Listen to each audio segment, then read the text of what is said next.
Hello and welcome to the Business of Influence with me, Leroy Mark. And Tammy Rashid. And welcome to episode 7. We've made it almost to the end of the season 1. Thank you. Wow. And so thank you so much for liking, subscribing, reposting, retweeting. How's the first season going for you? Whew, it's been interesting. Mental gymnastics is what I call it. I feel like our minds are Totally. constantly like being stretched and being undone. Absolutely. But I find myself like thinking about the podcast a lot while I'm driving, like, oh, we need to do that next week. Oh, we need to do that next week. So I'm very, very happy that we're getting through the season. I'm just proud of myself how I've evolved. You have. And what's interesting for me is that you've been also seeing how much of a wealth of knowledge you are.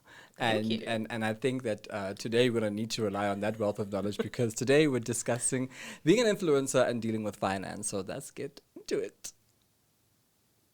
Because what do we know about finance? Okay, this is the comeback, right? We've done the intro. Okay, cool. Right? 2, 3. 3, 2. Welcome back to the Business of Influence, the finance edition with me, Leroy Mark. And Tammy Rashid. And we're talking about money as influencers. So before the show, I was chatting to Tammy and telling you how much I was so annoyed because I was listening to the radio the other day and I kept hearing them talking about like the influencers and speaking about us like we're just this throwaway industry in the corner that's nice to have. Nonchalant. There's nothing really involved in it. It's just pretty pictures. And no. If only you knew what it takes to get those pretty pictures out. And I was saying to you that we've built a whole industry around influencer marketing. And most people don't know it's a multi-billion rand industry. But we also looked at how like there's so many things that we do as a matter of course that are influenced by, and there's that word again, right? Influenced by what we see, by what influencers send our way. Like your laptop that you buy or where you do your hair. Absolutely. I was saying to you, I saw where you bought your outfits for your trip to Dubai. You know, those things, I'm like, oh, if I was a lady, I'd go and see there.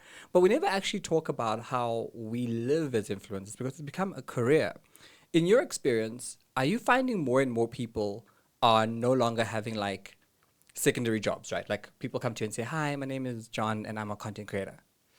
I think it varies. It varies in how new you are to the industry, because I think there's still going to be that 9 to 5 that you're working at and that you've got, or how advanced you are in the industry in terms of how much you've learned that you can rely solely on influencing as your job. So I think it really depends where the individual is at. But yes, a lot more of influencers are moving away from balancing a 9 to 5 with influencing and working solely as an influencer. Because it's work. It's a full-time job. Let me tell you, it's a whole lot of work. And even the way we have to, I mean, I'm thinking about when I get a brief and the planning that goes into it and the meetings we have is one with the brand, but as a team on our own. Correct. We're sitting there constantly. Recently, I've had to also put in like a flute, like when your family has a spaza shop, right?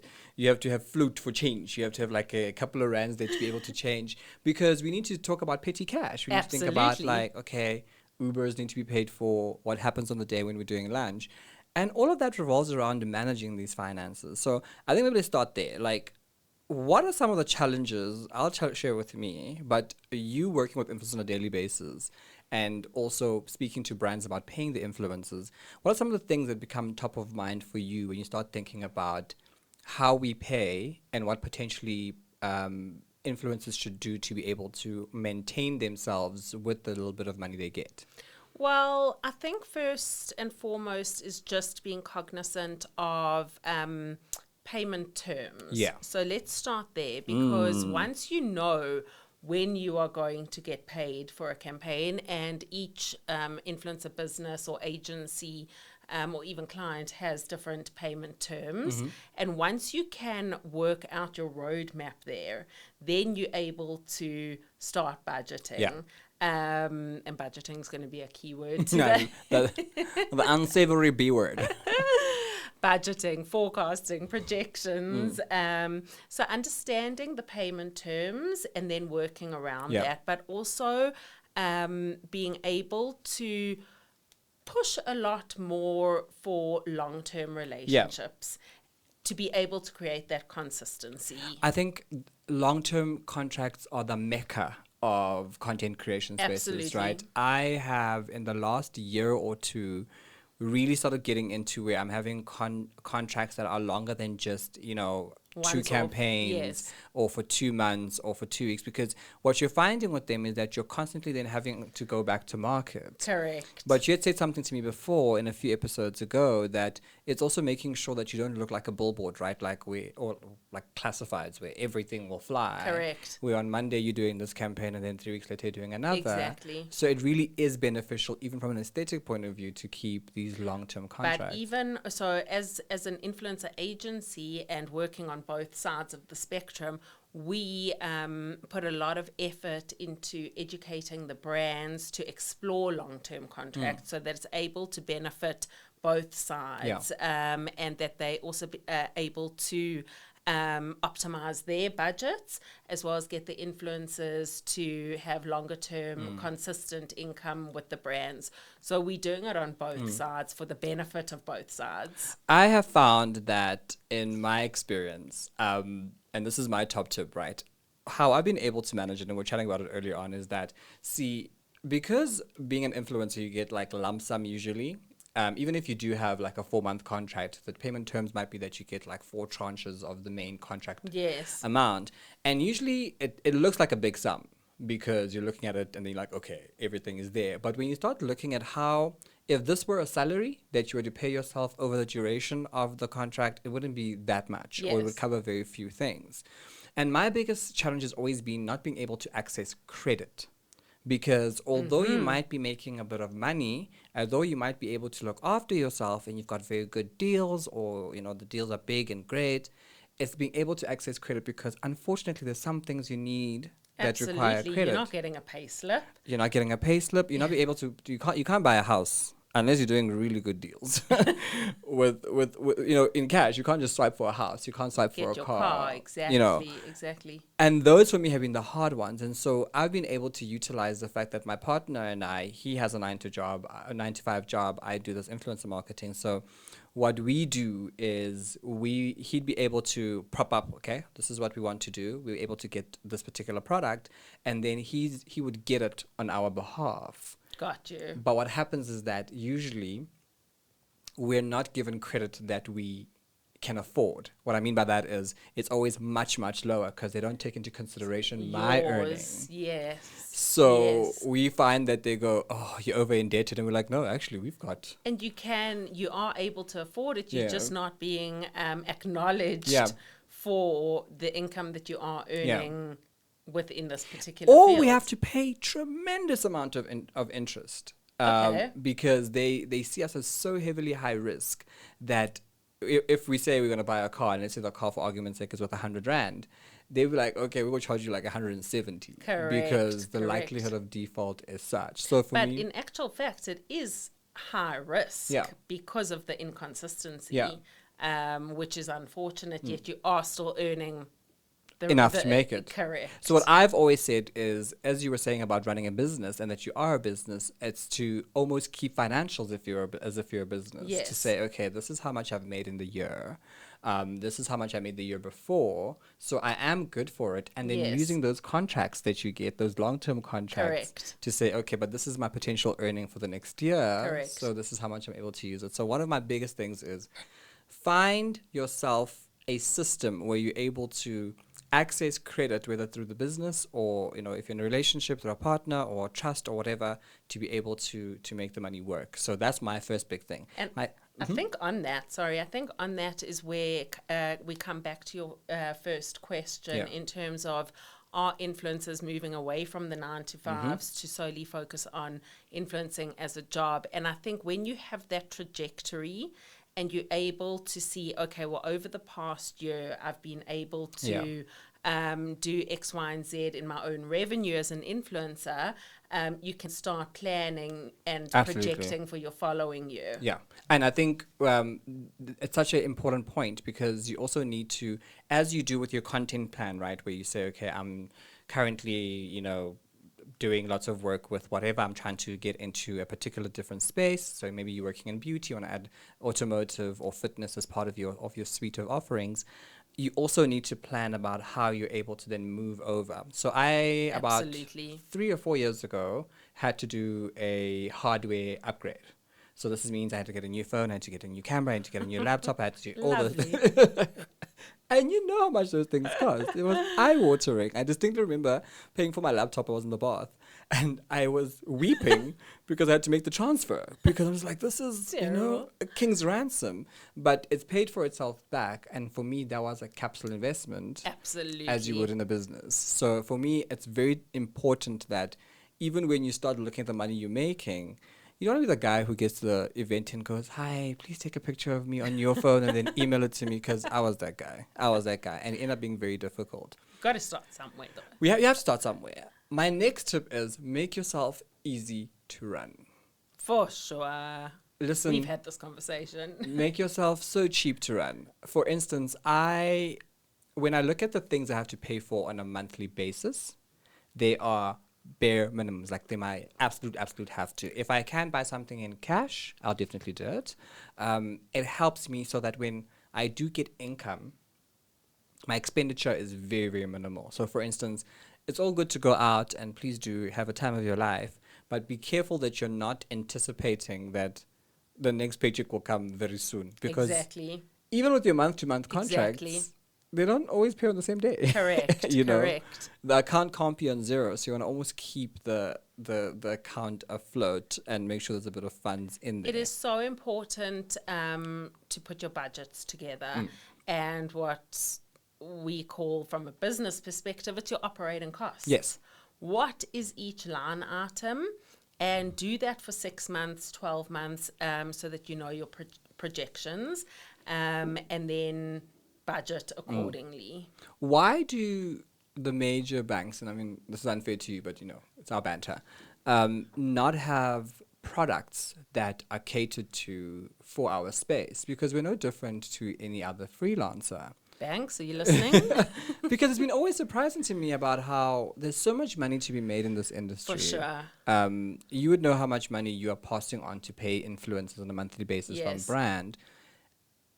And none of them have devices to make sure, for instance, here's a top tip, Style ID Africa.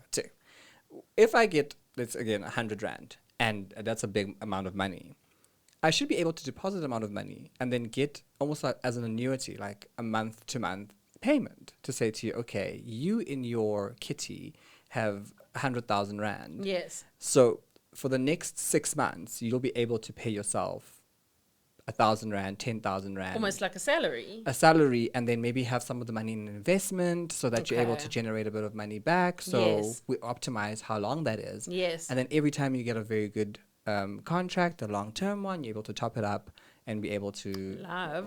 You see, you bring lots of nice things.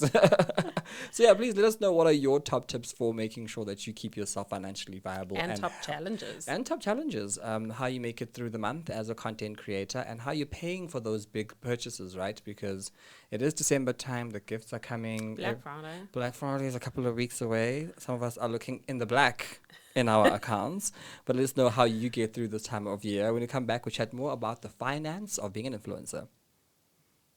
Cool, break. Not that. Because I was getting in there, girl, because I got problems. Okay.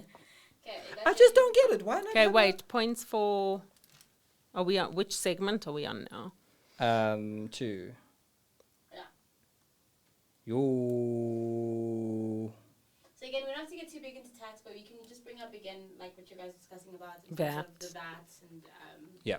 influencers don't charge VAT, or you like registering as a business, why you have done that, yada yada. Yada. Okay. Are you 100% sure that the threshold is R1 million Yeah, I just checked it. for influencers? Any business that's registered for VAT only has to pay VAT if they earn more than 1 million in a 12. But hold on now, influencers are not necessarily registered as a business. Some of them do.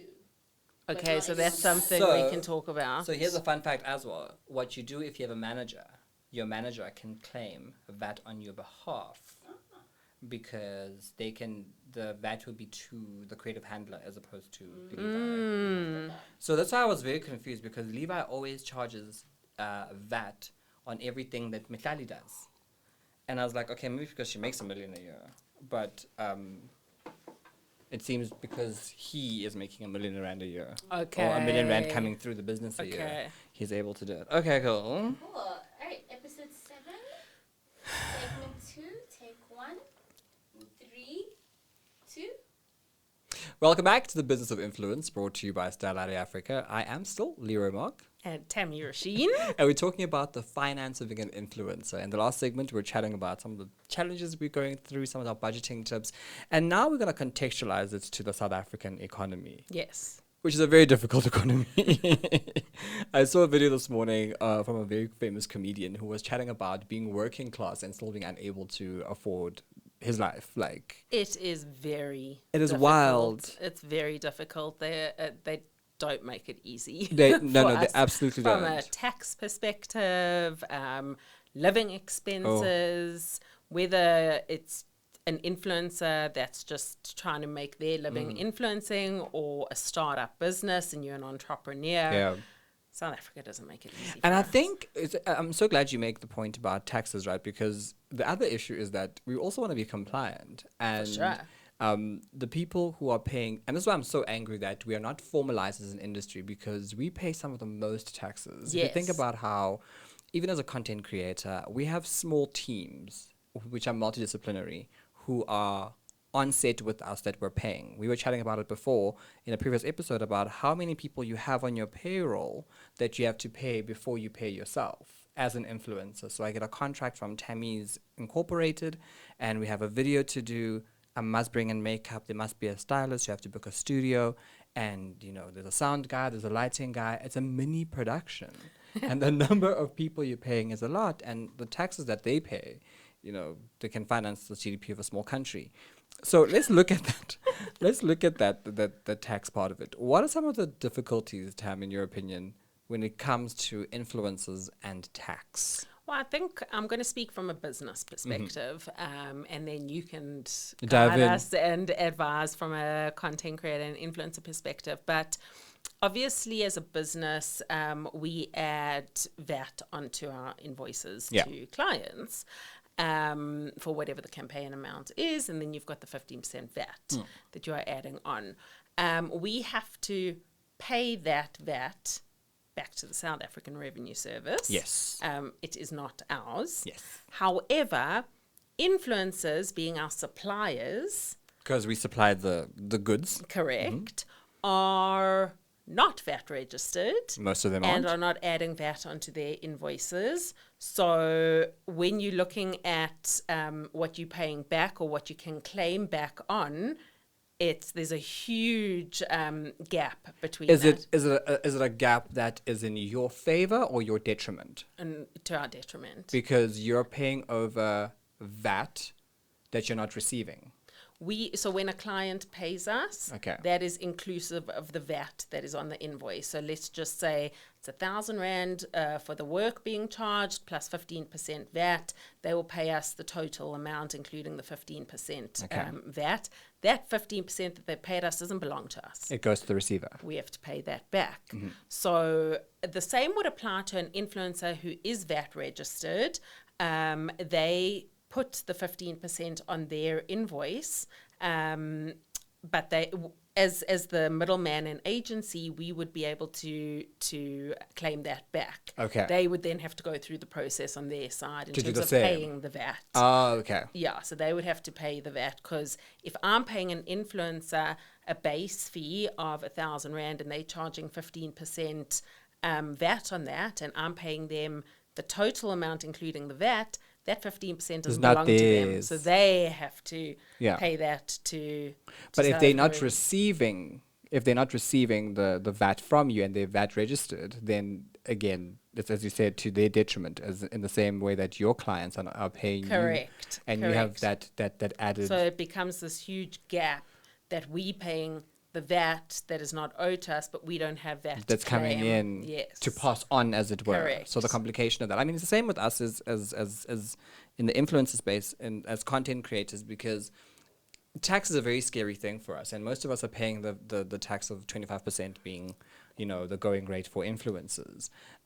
Which we'll delve into. Which we'll delve into, but that's very, very difficult because every time you have to look at your invoice, you have to be very aware that 25% is going of every rand, and that's exclusive of things like paying for suppliers. I mean, there's things you can claim back on, but it's a very difficult system. It's complicated. Absolutely complicated. And then the process of, because then the next question is, why don't you just do it like a business? Why don't you register a business so you can charge that? Correct. Which would help us. Which helped me a lot. But because we're not necessarily making the threshold amount Correct. of being able to charge for that, Yes. and pass it on, it becomes a bit difficult because, R1 million, I think is the threshold. Yes. That's a lot of money to make. Correct. And then pass on the VAT, but also we're none the wiser, because this industry has always been set up as a side industry, a side hustle, a nice to have. Freelancing type of approach. Yeah, and because of that, very few people then even consider paying the VAT on it. And how often are you paying the 25% tax? So what we do with how my payments get done is that my tax person, so I receive the funds through my manager, and my manager then makes sure that we do and remit everything to whoever, even if it means you put it in a holding account. Got you, which is important. So that when we do have to pay the VAT, we're not worried about available, it. Yeah. And you haven't gone and spent it. But you know what happens is that there's so many other, and this is where it becomes complicated, that there's also events and parts of the industry that pay you in cash, right? And cash is a very, very risky business. Because sometimes they go, you're here to MC, we've paid you X amount. Do you mind if we pay you a little bit extra for you to do an extra hour? Okay. So what you're thinking is, I don't have to pay my manager 20% of this particular rand. Yes. I don't have to pay the additional 25%. So you're really saving 45% potentially. But it's still risky. It's very risky because when the receiver says, hi, correct, I want the balances in the books, what do we do there? So for me, it's difficult because from a money point of view, we still haven't formalize the industry that much, and it's very important for us to somewhere in your finances to build in even hiring a tax consultant once a year or twice a year. There's so much that content creators and influencers need to understand, that even as business owners, we are being advised and guided through tax consultants, our accountants, our financial directors, and it's not a business owner's expertise. Yes. So one has to acknowledge where their expertise lies and not ignore these other little areas that are so important in budgeting, forecasting, and managing your finances. Because when you start doing the maths for it, it becomes the amount you quote on the quote and what you invoice for and what you actually receive in your bank account at the end of the day become quite minimal. Yes. Because you start seeing how much your overheads are, and if you start including things like, how much you need to pay on taxes and insurances, Absolutely. we have to pay so much just for us to have. I mean, there's a particular bank which I won't mention that has started working on putting together a cushion, right, for you to be able to claim for when you for business interruption. So when you're not getting money because of whatever reason, they're able to fill in the gap. But we still haven't formalized it enough for me to be able to say, okay, as an attorney, what I do is I pay a monthly fee of X amount in the event that I get sued for mishandling funds or malpractice. Yes. I can then go to the Fidelity Fund and say, hi, Tammy doesn't like how I dealt with her case. She says I owe 5 million. Please pay. I pay you premiums. Yes. In our industry, we just have everything comes out of our pocket. Correct. And unfortunately, because it's so public, it's why people can tell something's wrong there. Yes. And for me, it's trying to formalize that. And I think brands must also be very aware when they do make the payments that there's so much we need to pay for over and above the cost of making the money. Oh, this is a serious episode. It really is. Some people have then decided to go the route of opening a business. Yes. So registering an LTD, PTY LTD. I've done so only also to protect my name. Okay. So that, Leroy Yes, Mark you had PTY. mentioned that. So that no one else can use it. It's mine. But also, that is quite onerous. You're a business owner. if we were to go, Leroy Mark Pty Ltd, what are some of the things from a financial point of view that we need to consider that we'll have to do that you do as a business already? So you're well placed for this because you're dealing with this on a daily basis. Yes. What are some of the things that you deal with that I need to go, oh, okay, cool. So you said, for instance, that you have to deal with your compliance as far as your tax is concerned. Correct. What about things like VAT and remitting VAT? So, well, again, I can speak from a business perspective. So, it's the VAT, it's the income tax returns, it's the, tax from employee tax that that pay as you earn. Pay as you earn.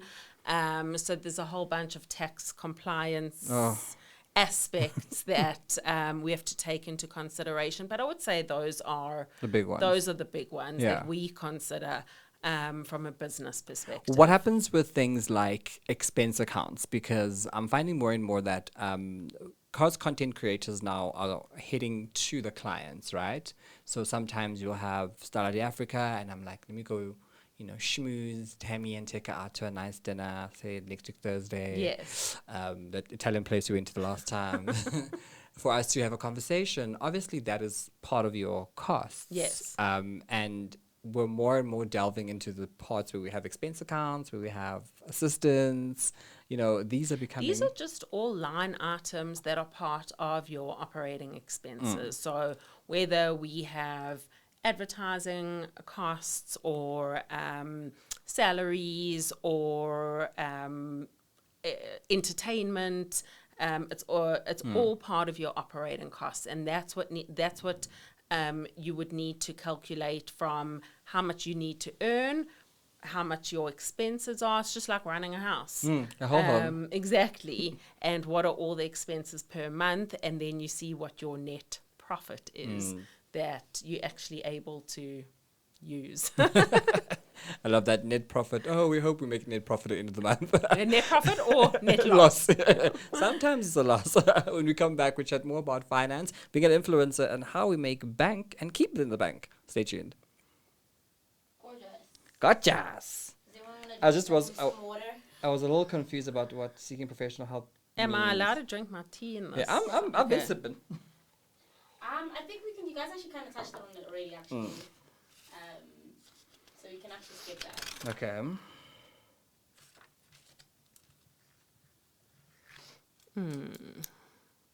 Yeah, I think you can just go more into like expenses, good investments, etc. Good investments, okay. Cool. I'm trying to think what advice I can give. I think yours is the best suited because you understand, you run the business. So we're trying to do what you're doing. You're able to pay salaries every month. Also me, I want to be able to pay myself a salary every month. So your tools that you're doing every month, for instance, business development, right? Going out and getting new business. How do we do that as influencers? Oh, that's a good one. You know, as a company, you've got a whole person who's your BD. That is a great one, actually. Guys, I'm full of them. Full of them. Not What? just a pretty face. Give me 1 sec. I'm just thinking about this now. problem. Oh.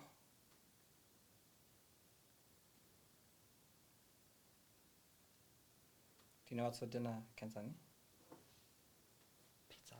Pizza Friday. And, Pizza Friday. and Tapas Oh, Friday. you know what I'm going to speak on? Bootstrapping. What does that mean? That's a good one. What's Bootstrapping, where if you are evolving from side hustle influencing to full-time influencing, you're technically an entrepreneur yourself full-time, and that requires strapping, which is tightening the belt. Love it, Lord. Cutting all the fluff. But honey, first thing I did was kill all my subscriptions. Exactly. So what I did was a friend of mine was in the US and I needed to buy this phone. I used to have an 8 Plus before. I've never really cared about this thing. Like apart from the content creation element of it, I don't. These things don't mean much. Call, SMS, advice. Yeah, I don't think. Oh my God, you've got an Android. I would never been that person. Then I had to do the upgrade on this thing, on all these things, and I had like a meltdown. Essentially, I cried in the bath. I had to buy this, and I had just paid for this. Oh my God. And it was so bad because No, it's like when one of the staff comes and says, my laptop's not working. And you realize- I'm like, wait till next month. and in your mind you're seeing the numbers. You're seeing how much a laptop costs. It's not just a Literally. thing. And so I had to. So this when I bought this in the US, and a friend of mine who comes in back and forth bought it for me, because also there was an issue with the microchips. Remember, it was during COVID, Yes. so we actually couldn't get it. I was like, I'm gonna spend this thing. I'm gonna just send you the money. Yeah. Bleak, my baby, bleak. When the money went out in 2 big chunks, the bank called me and said, "What's happening?" Yeah. I was, where are you at? Where you at right now? I'm like, honey, I'm not well. I'm not okay. Okay, so we're gonna do bootstrapping. Yeah. And what's the other one I said? Business dev. Business dev. Okay. Cool. That's the last segment. Yeah. So should we add the conclusion? Yeah. And then go recap. Okay, cool. In 30 minutes. Good. My recap will be definitely on managing yourself as cheaply as possible. Okay. And then, I see why they give us more than one pen now, because they run out. Cheaply, and using all your talents. all of the talents. What I mean by that don't go is- stripping. Well, I mean, if you're gonna go stripping, you better charge for the videos. If you're gonna go stripping, you better charge for all the pictures they take, for house Even the calls, entrance. for entrance. You must have a sponsor for your outfits. Have it done. Hilarious. Have it done. Okay, I'm ready. Yeah. Okay, cool. Righty. I'm gonna call the segment 3. Okay. Alrighty. Business Influence episode 7, segment 3, and 3. Wait, did everyone have a little sip of water? Yeah, I I'm good. did. Okay. 3, 2.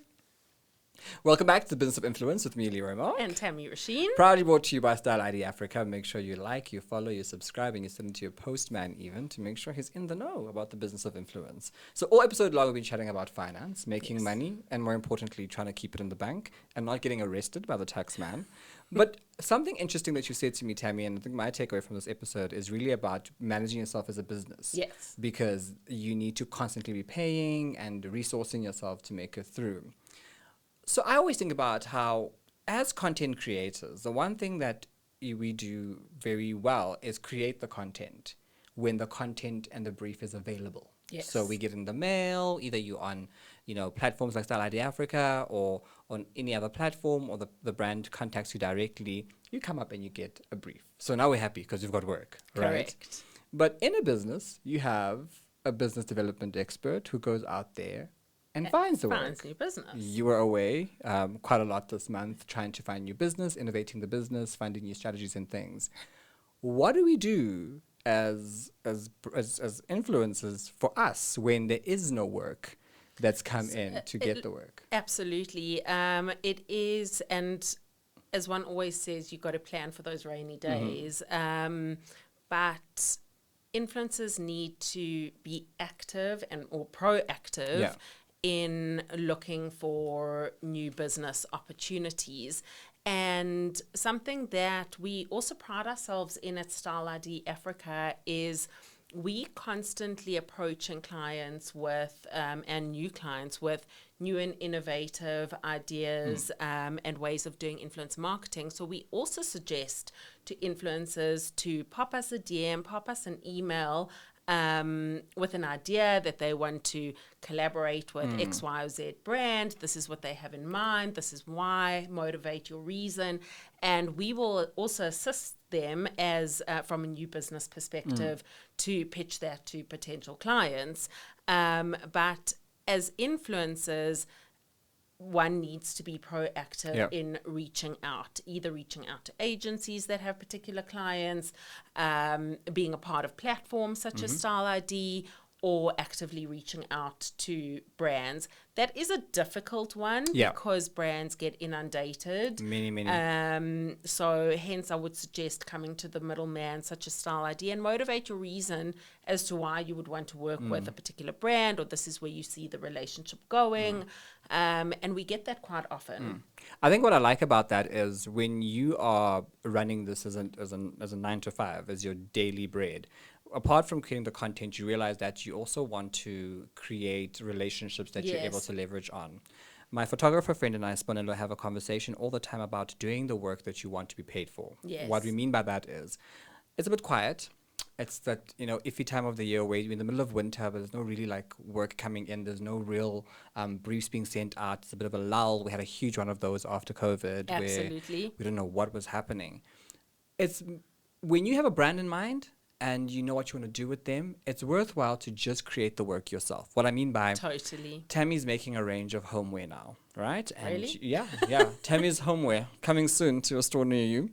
And I really like Tammy's homeware. So what I will do is I might even just go out and just buy 1 or 2 items, and I'll do a little bit of content to put it together.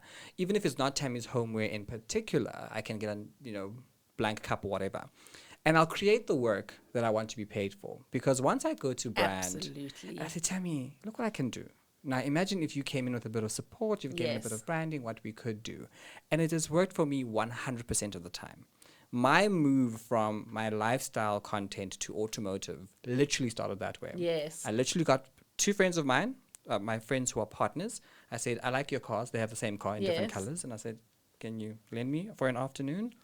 Brilliant. We put together a shoot and we went all over town, Melrose, whatever, and we ended up doing content that we posted up on our pages. It helped us in 2 ways. You could see the reach, so the appetite for the kind of content that we had brought Correct. out. But when we went to brand could literally plug themselves into Yes. what was happening and could see how it could work for them. They can actually, it's there to visualize, Yeah. it's there in front of them. And that is absolutely brilliant. And because we had done the work, they knew that we were able to see through till the end. But we're now talking about something that was in front of them, tangible, and they could see. So my big thing about when you are developing the business and you're sending the proposal to Style ID and you're saying, Tammy, I want to work with company X and company Y, it's always worthwhile to just do a small little thing. Absolutely. So that we can see what you're up to, so we can see how you go. My next question then is, now that I'm running myself cheaply and now I've got all this business development coming in, what happens when I get the rejection? What do I do to make sure that I can get the hits of my pitches? So many times we pitch to companies and we just don't know what brands are looking for. What is the generic that we should be trying to target in the business? It's very difficult because brands are working according to their annual or seasonal strategies. So, and that's what we have insight into. So especially when we get a lot of requests, but I want to work with this brand, I want to work with that brand, and we do take that to the clients, but often it's a case of this isn't falling in line with the overall strategy for the year. Let's relook at this next year. There's multiple reasons perhaps that they would reject the particular influencer, but I think influencers need to still be cognizant, keep pushing, keep putting those proposals forward, keep sending us ideas and your value adding content creation, etc. But the brands are still working according to a broader, larger marketing strategy as well as business strategy. Timing.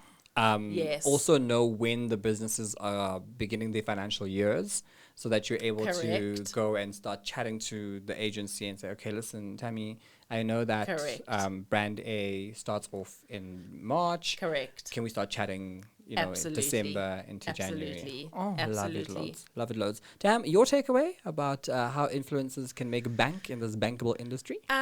One thing I want to leave our listeners with is something we chatted about briefly is being able to bootstrap. Bootstrap. Oh, favorite word.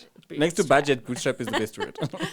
Bootstrap is, and especially when you're making that transition into being a full-time influencer or content creator, you are technically an entrepreneur with your own business, and you need to cut away all the fluff. Yes. Don't spend unnecessarily, tighten the belts, and that is called bootstrapping in the sense that really just have your key expenses, and any lavish things are not necessary. They can come point. later. They really Correct, can. They really can come later. And for me, that is definitely a key point. It's, you don't have to go and spend on the latest car, the latest phone. You know, really just be cognizant of your expenses and bootstrap. And where you're spending the money. I think Correct. we were chatting about how I went to, and I did this whole, hardware upgrade.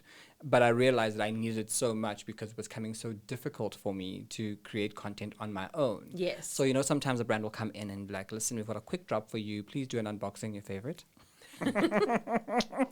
And you'd be like, yo, unboxing. And then you have to call a friend and go, I know you've got a good phone. Can I come to your house and do it? And once you've done the system upgrade, it makes you make your own business work better. Absolutely. It makes it easier for you to run the business. And I think make sure you're charging for everything that you do. Yeah. I think what we do badly in business is that we give a lot of things for free, and it's good if you're doing it for some sort of goodwill. So, if you have a very good campaign, a long-term campaign, and you say, you know what, I usually charge X, but I can do X minus 5 for you because we're going long-term. Correct. Or maybe discounting a few things. Be strategic. Very It's strategic. not, and especially, and my team will vouch for this, it's not cut and paste. So be strategic with each client, with each campaign.